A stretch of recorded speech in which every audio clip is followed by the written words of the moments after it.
الحمدللہ رب العالمین والصلاة والسلام علی رسولہ الکریم اما بعد فاعوذ باللہ من الشیطان الرجیم بسم اللہ الرحمن الرحیم وعن جابر ان رسول اللہ صلی اللہ علیہ وسلم قال له فراش للرجل وفراش لامرأتي والثالث للضيف والرابع للشيطان رواہ مسلم۔ صدق اللہ و صدق رسولہ الکریم۔ عزیزان گرامی قدر، السلام علیکم ورحمۃ اللہ وبرکاتہ۔ حدیث پاک کا ترجمہ یوں ہے، روایت ہے حضرت جابر سے کہ رسول اللہ صلی اللہ علیہ وآلہ وسلم نے ان سے فرمایا کہ ایک بستر مرد کا، ایک بستر اس کی بیوی کا اور تیسرا مہمان کا ہو اور چوتھا شیطان کا ہوگا۔ مسلم۔ عزیزان گرامی قدر، اس حدیث پاک کو تھوڑا سا سمجھتے ہیں۔ یہاں مراد یہ کہ جو اہل عرب کیا کرتے تھے وہ یوں کیا کرتے تھے، فخریہ طور پر بہت سارے بستر بنانے کا رواج تھا اور اس بستروں سے وہ گھر سجاتے تھے۔ جیسے اب بھی پنجاب کے اہل دیہات بہت زیادہ برتنوں سے گھر سجاتے ہیں، دیوار پہ لگے ہوتے ہیں، ان کے ٹانگے ہوتے ہیں، کیل ٹھونک کر، یا ایک پرچھتی سی اس کو کہتے ہیں، چھوٹی سی جو ہوتی ہے پھٹی سی، سیمنٹ وغیرہ کی بناتے ہیں عام طور سے، اب تو خیر بہت ساری چیزوں کی بناتے ہیں۔ پھر وہ اس پر اتراتے ہیں، جو آنے والا ہے دیکھتا ہے، ان کے برتن دیکھتا ہے۔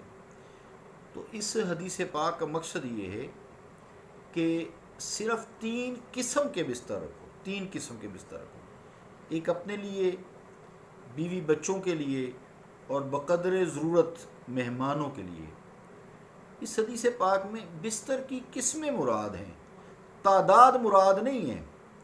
لہٰذا اگر کسی کے زیادہ بچے ہیں تو یقیناً جو وہ بالغ ہوتے جاتے ہیں ان کے بستر بھی زیادہ ہوں گے۔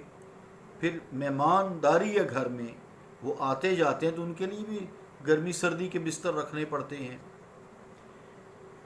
تو وہ اس سے مراد نہیں ہے۔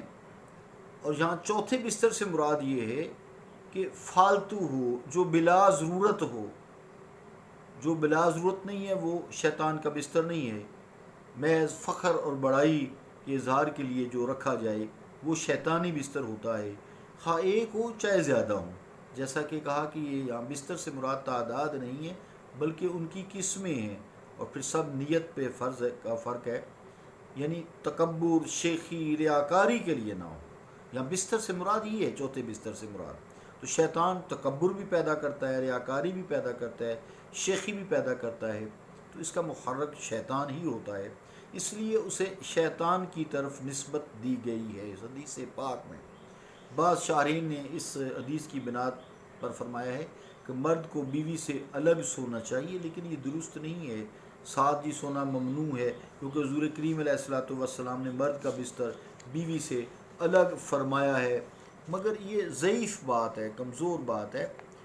بعض حالات میں ایسا ہوتا ہے، کوئی بیماری ہے، کوئی ایسی بات ہے جس سے علیحدہ سونا پڑتا ہے اس کے آرام کے لیے۔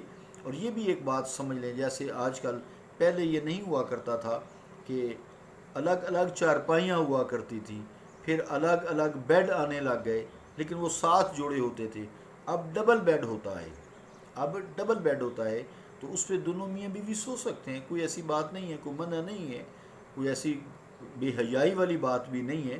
تو مراد یہ ہے کہ وہ ڈبل بیڈ، الگ الگ بستر ہیں نا ان کے، تو وہ الگ الگ ہوتے ہیں۔ وہ چھوٹے بستر پہ تنگی ہوگی، ظاہری بات ہے، اچھا بھی نہیں لگتا، بیوی بچوں والا گھر ہے، مہمانداری ہے، تو دروازہ بند کرنا بھی اچھا نہیں لگتا، خواہ چاہے ڈبل بیڈ ہی ہے۔